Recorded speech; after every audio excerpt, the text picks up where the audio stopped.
오늘 우리에게 주신 하나님 말씀은 구약 성경 사무엘상 3장 1절에서부터 9절까지 말씀입니다. 사무엘상 3장 1절에서부터 9절까지 말씀입니다. 같이 한 목소리로 하나님의 말씀을 봉독하시겠습니다. 아이 사무엘이 엘리 앞에서 여호와를 섬길 때에는 여호와의 말씀이 희귀하여 이상이 흔히 보이지 않았더라. 엘리의 눈이 점점 어두워가서 잘 보지 못하던 그때에 그가 자기 처소에 누웠고 하나님의 등불은 아직 꺼지지 아니하였으며 사무엘은 하나님의 궤에 있는 여호와의 전 안에 누웠더니 여호와께서 사무엘을 부르시는지라. 그가 대답하되 내가 여기 있나이다 하고 엘리에게로 달려가서 이르되 당신이 나를 부르셨기로 내가 여기 있나이다 하니 그가 이르되 나는 부르지 아니하였으니 다시 누우라 하는지라. 그가 가서 누웠더니 여호와께서 다시 사무엘을 부르시는지라. 사무엘이 일어나 엘리에게로 가서 이르되 당신이 나를 부르셨기로 내가 여기 있나이다 하니 그가 대답하되 내 아들아 내가 부르지 아니하였으니 다시 누우라 하니라. 사무엘이 아직 여호와를 알지 못하고 여호와의 말씀도 아직 그에게 나타나지 아니한 때라. 여호와께서 세 번째 사무엘을 부르시는지라. 그가 일어나 엘리에게로 가서 이르되 당신이 나를 부르셨기로 내가 여기 있나이다 하니 엘리가 여호와께서 이 아이를 부르신 줄을 깨닫고 엘리가 사무엘에게 이르되 가서 누웠다가 그가 너를 부르시거든 네가 말하기를 여호와여 말씀하옵소서 주의 종이 듣겠나이다 하라 하니 이에 사무엘이 가서 자기 처소에 누우니라. 아멘. 6월은 나라 사랑의 달이라고 그렇게 지난주에 말씀드렸는데요.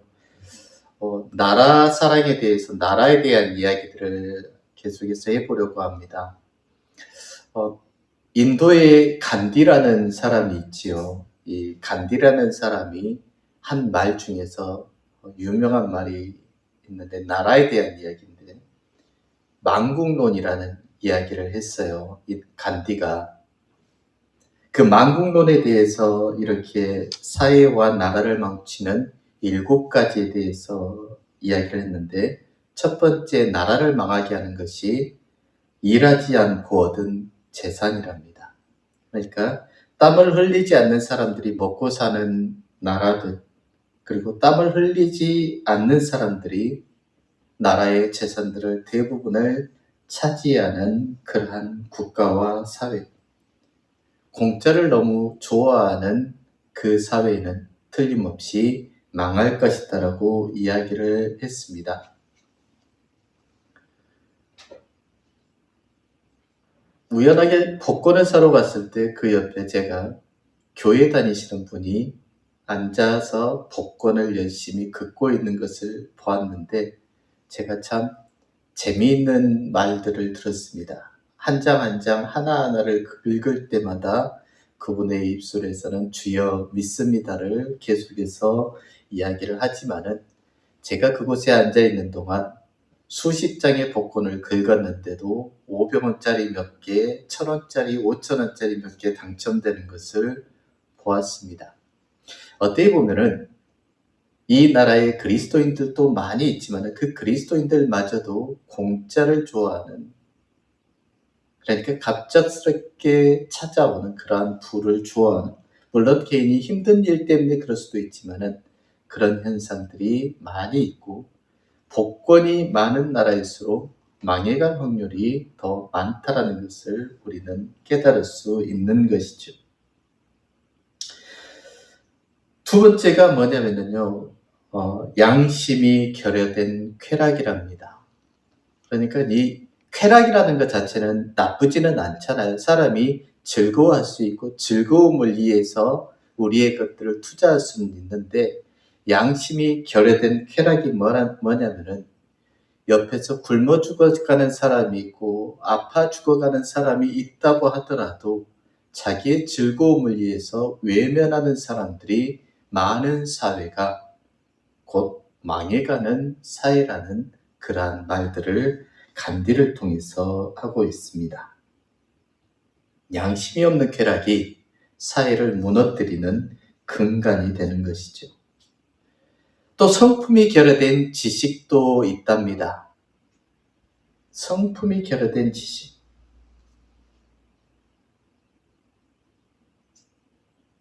지식이라는 것 자체가요, 한 나라를 지배할 때 그것이 인간을 위해서 좋게 쓰여져야 되고 인간의 중심이 된 것들이어야 되는데 지식이 먼저 성품화돼 버립니다. 지식에 의해서 사람이 판단되어지고 지식에 의해서 사람의 모든 것들이 갈라지는 그러한 세상이 되어가는 것이죠. 지식이 사람보다 앞서버린 그러한 시대 말입니다.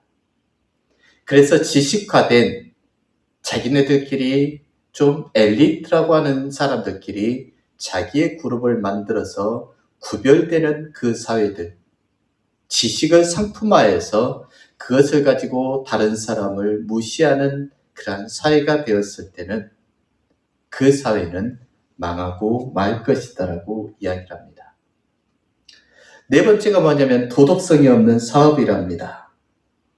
불량식품이 많은 사회이죠.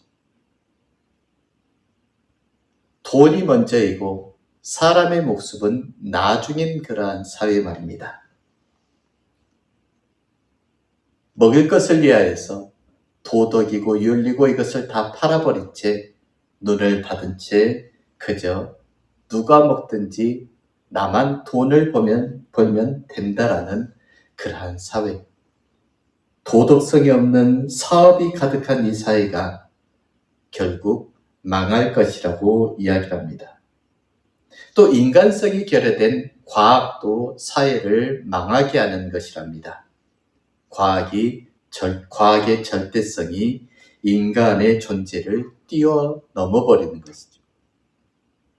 한때 광우병도 있었고 그렇잖아요. 조류독감이나 광우병이나 이런 것들이 인간의 욕심으로 인해서 돈을 더 벌기 위한 인간의 욕심으로 다른 이의 생명을 앗아가는 일까지 있게 되는 그러한 인간성이 결여된 과학이 만들어낸 비참함이랍니다. 마지막이 중요한데요. 간디도 한때는 예수를 그리스도인이었다라고 그렇게 이야기를 하잖아요. 거기에서 하는 말인데 희생과 말씀에 대한 헌신이 없는 종교가 나라를 망하게 한답니다. 종교는 있지만은 말만 있고 희생은 없는 그러한 사회는 결국 그 사회가 망하게 될 것이라고 말했습니다. 간디가 말한 만국론의 요지가 바로 이런 7가지 있죠. 이 만국론에 대해서 이렇게 찾아보다 보니까 또 그 나라에 대한 이야기를 한 사람이 없나 했더니 수천 년 전에 중국의 한비자라는 사람이 만국론에 대해서 또 이야기를 한 게 있더라고요. 근데 이 한비자라는 사람은 만국론에 대해서 이야기하면서 47가지의 나라를 망하게 하는 것들을 이야기를 했습니다. 그런데 이 47가지는 저는 다 읽어봤는데 읽어보면 읽어볼수록 고개가 자동으로 끄덕여지더라고요. 그런데 거기에서 중요한 10가지를 한번 제가 다시 읽어볼게요. 간디의 것과 한번 비교해서 봐보십시오. 한비자가 중국 춘추 전국 시대의 그 철학자인데 이 사람이 나라를 망하게 하는 만국론의 47가지 중에 첫 번째가 뭐냐면은 법을 소홀히 하고 음모와 계략에 힘쓰며 국내 정치를 어지럽게 두면서 나라 밖 외세만을 의식하는 그 나라는 망할 것이다라고 말했습니다. 두 번째는 선비들은 논쟁을 즐기며 상인들은 나라 밖에 세물을 쌓아두고 대신들은 개인의 이익을 채택하면은 그 나라는 망할 것이다. 세 번째는 군주가 누각이나 연못을 좋아하여 대형 토목공사를 일으켜 국고를 탕진하면 그 나라는 망할 것이다. 네 번째는 가난한 자의 벼슬이 높고 낮은 것에 근거하여 의견을 듣고 여러 사람 말을 견주어 판단하지 않으면 듣기 좋은 말만 하는 사람의 말만 듣고 있으면은 그 나라는 망할 것이다. 그러니까 입에 단소리만 하는 사람들을 곁에 두고 있다라면은 그 나라는 망한다. 그것이죠. 다섯 번째는 군주가 고집이 센 성격으로 가난은 듣지 않고 승부에 집착하여 제멋대로 자신이 좋아하는 일만 하면 그 나라는 망할 것이다. 이렇게 이야기했고요. 여섯 번째는 다른 나라와의 동맹을 맺고 이웃적을 가볍게 생각하여 행동하면은 그 나라는 망할 것이다. 이렇게 해서 여러 가지들이 더 많이 있는데 이 수천 년 전에 예수님이 오시기 전에 중국의 철학자로 있었던 이 한비자의 말들이 어쩌면은 우리가 과거 3년 동안 있잖아요. 윤석열 정권에 의해서 저질러 왔던 모든 일들을 생각하게 하는.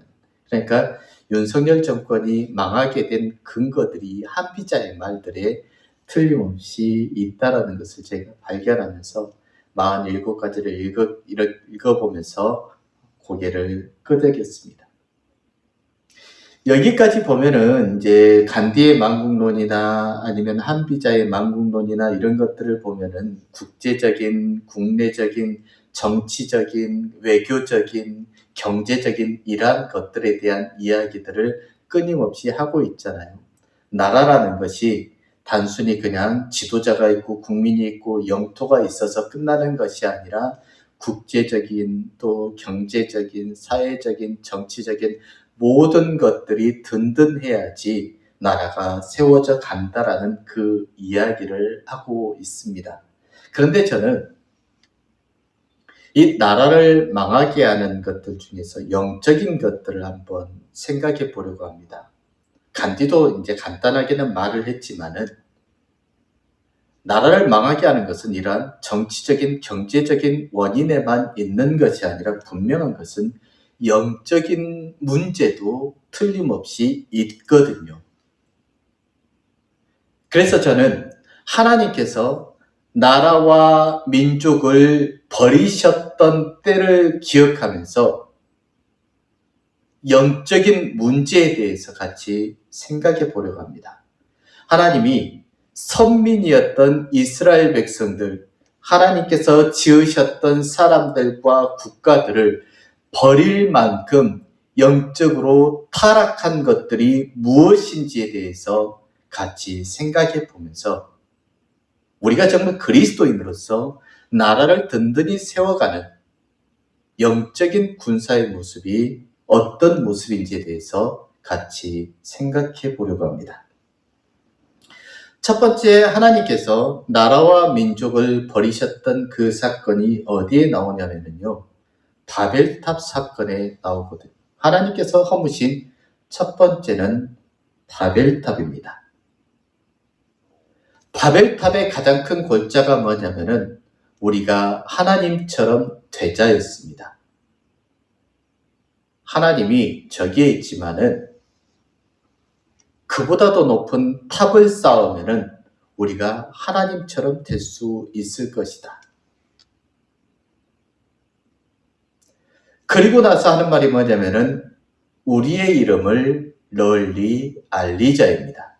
그러니까 인간이 바벨탑을 쌓은 목적이 뭐냐면은 우리도 하나님이 될 수 있다. 그래서 우리가 하나님처럼 되자. 하나님 필요 없고 우리가 하나님이 되자라는 게 바벨탑 사건이고, 그리고 하나님의 이름보다 우리의 이름을 이 지구상에 더 널리 알리자는 것이 바벨탑 사건의 목적인 것이죠.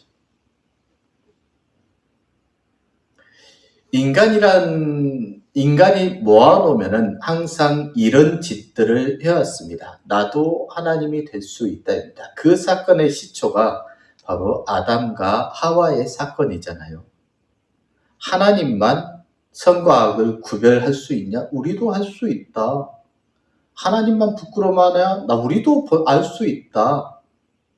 그래서 인간은 하나님처럼 되고자 하는, 하나님처럼 눈이 밝고자 하는 욕망에 빠지게 되었고 그 일로 인해서 그들은 쫓겨났지만은 바벨탑 사건은 신할 평지에서 쫓겨나는 것으로 끝나지 않았습니다. 하나님께서 바벨탑을 무너뜨리면서 모든 민족을 다 쫓아내셨잖아요. 밖으로 쫓아내시면서 나라와 민족을 다 망하게 하셨다는 것입니다. 완전히 다 흩어 놓으셨다는 것이죠.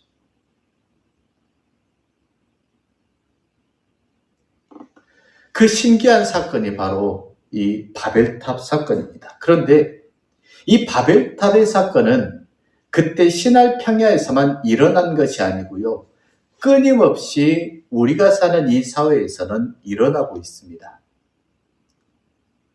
하나님의 자리를 대신하려고 하는 것들, 하나님 대신에 금송아지를 만들어서 놓으려고 하는 사람들이 더 많아지고 있고, 하나님이 아닌 것들을 향하여서 전지전능한 것들이라고 숭배하는 사람들이 더 많아져 버렸습니다.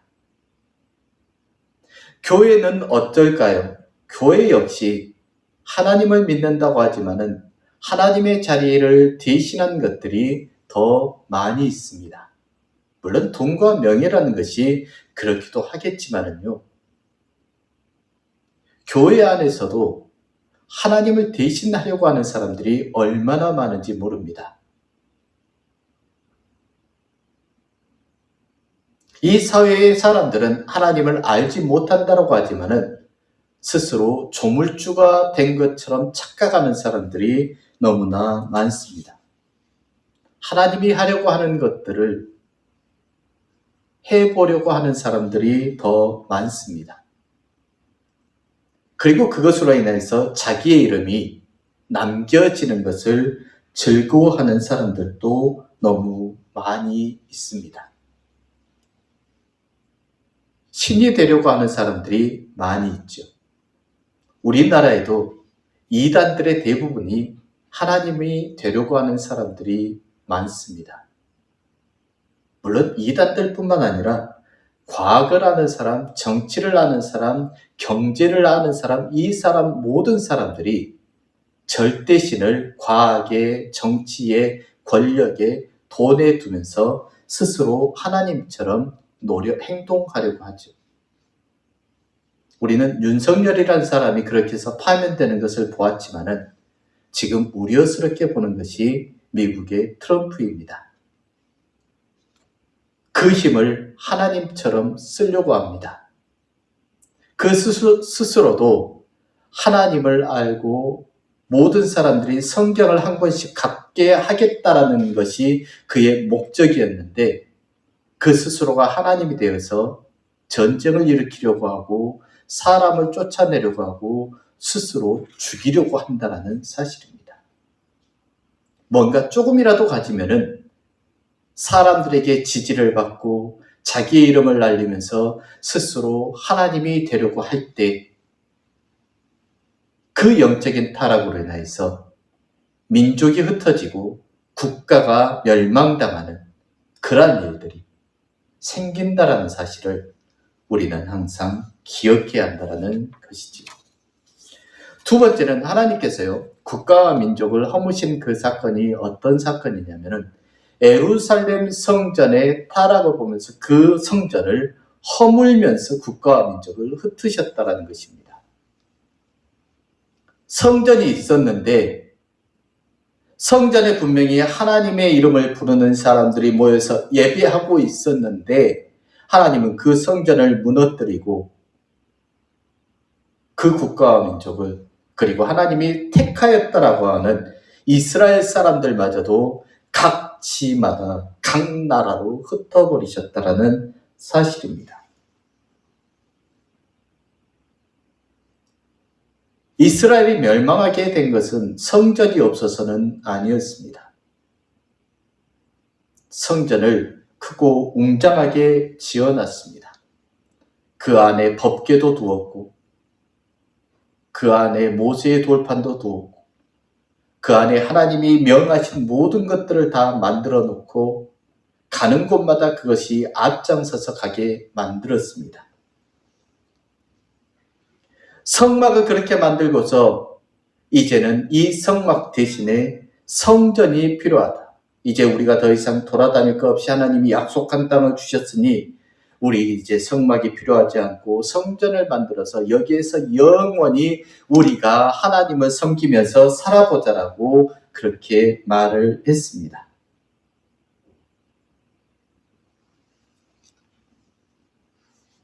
그런데 그 성전을 통해서 각종 범죄들이 일어납니다.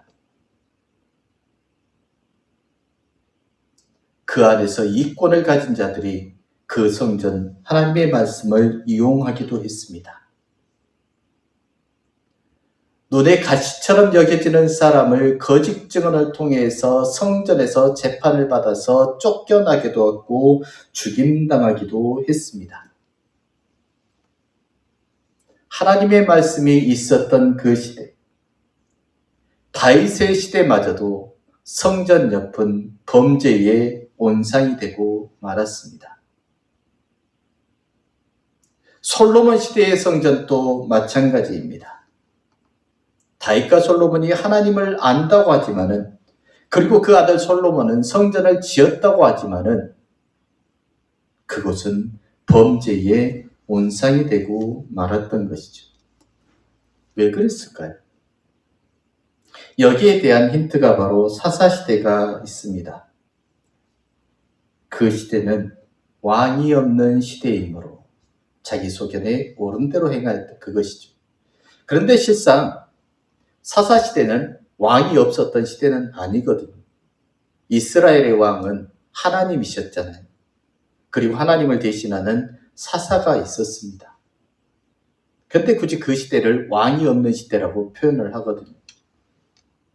성막이 있었고 법궤가 있었고 하나님께 예배하는 회막들이 있었지만은, 예배하는 장소들이 있었지만은 정작 그들은 하나님을 왕으로 인정하지 않았다라는 것입니다.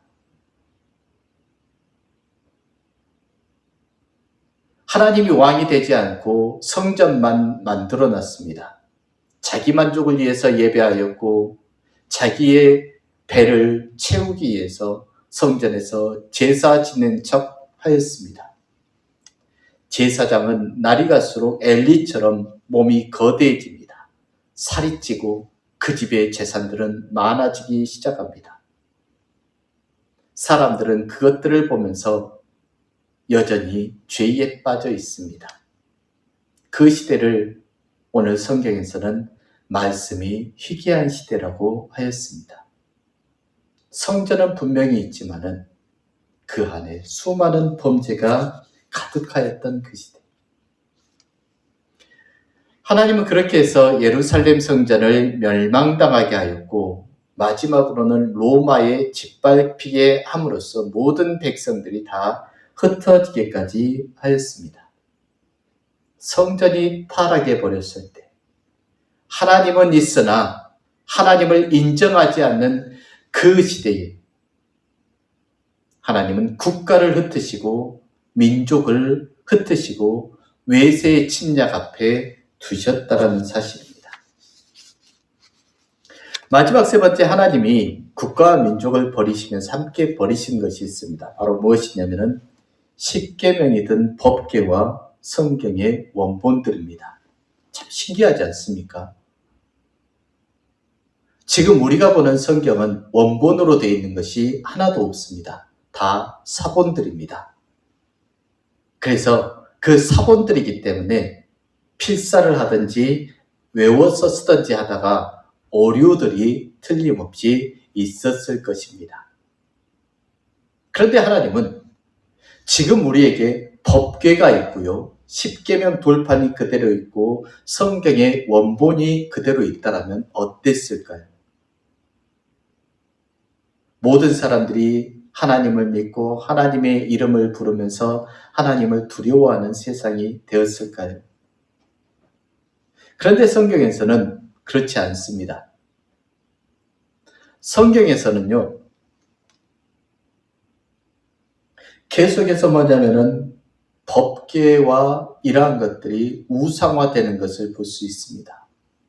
그것이 절대적인 믿음이 되어가고 있죠.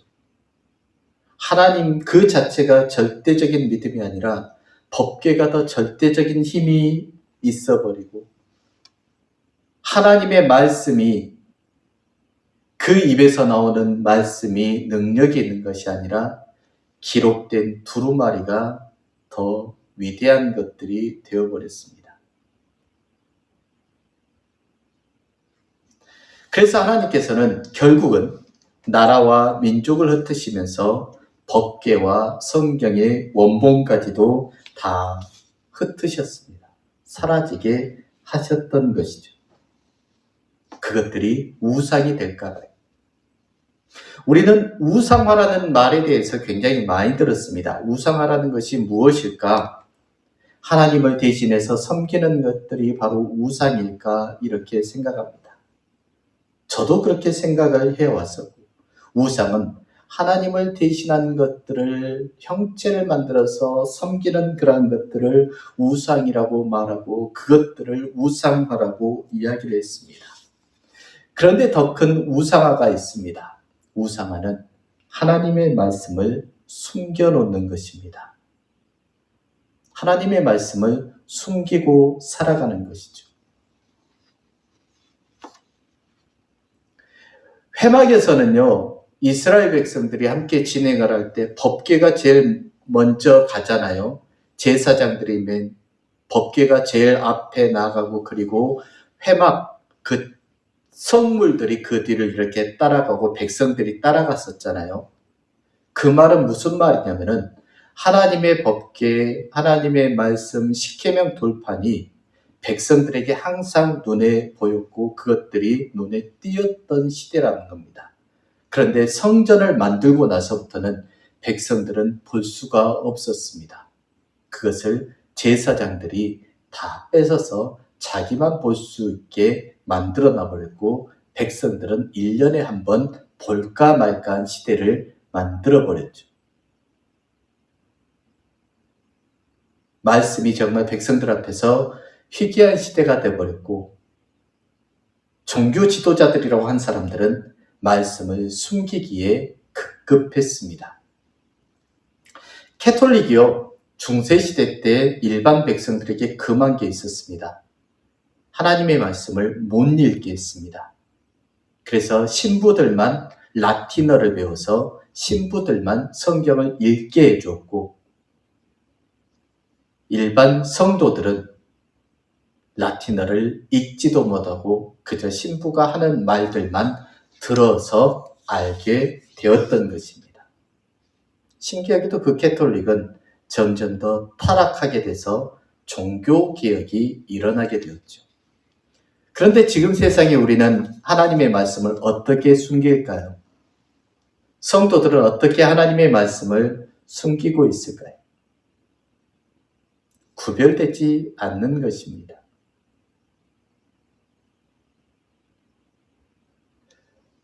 세상의 삶 속에서 그리스도인으로서 구별된 삶을 살아내지 못합니다. 예수를 믿는다는 것이 자랑스럽지 못합니다.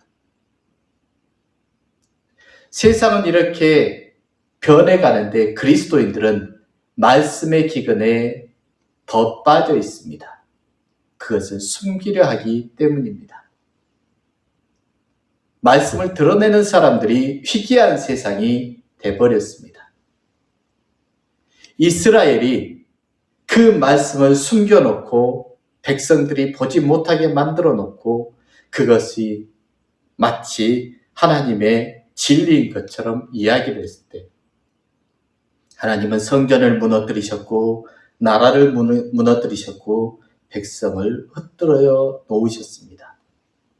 그리스도인들이 하나님의 말씀이 희귀한 세상을 만들어갈 때 민족이 흩어지고 국가가 망하게 된다는 사실을 우리는 기억할 수 있어야 합니다. 그래서 국가가 망하게 되는 것은 정치적인, 경제적인, 국제 정세의 문제가 있지만은 우리를 더 심각하게 흩어지고 망하게 하는 것은 그리스도인의 영적인 상태입니다. 그 영적인 상태가 무너지면은 성전도 망하고 국가와 민족도 망하게 될 것이다라는 것이죠. 그러니 우리는 이 험한 세상 속에서 나라와 민족을 살아가는 그리스도인이라면은 하나님이 언제 국가와 민족을 버리셨는지를 기억하면서 국제적인, 정치적인, 경제적인 그러한 현상들에 앞서서 우리의 영적인 것들을 기억하면서 나라를 세워가고 흩어짐을 면하게 하는 그런 믿음의 삶을 살아갈 수 있게 되기를 주님의 이름으로 부탁드립니다. 기도하겠습니다. 살아계신 하나님, 수많은 나라가 무너져가고 전쟁 속에서 민족이 무너져가는 것을 보며 우리의 무너져가는 신앙을 바라봅니다.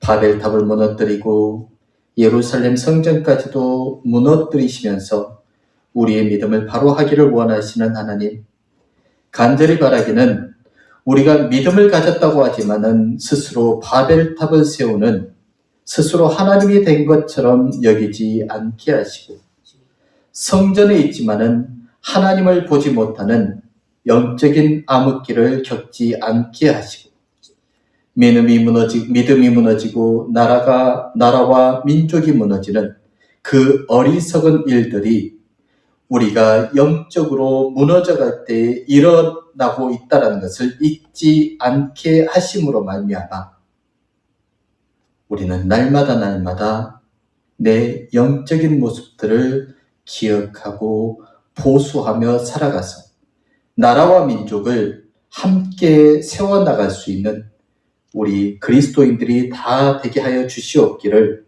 우리 주 예수님의 이름으로 기도드립니다. 아멘.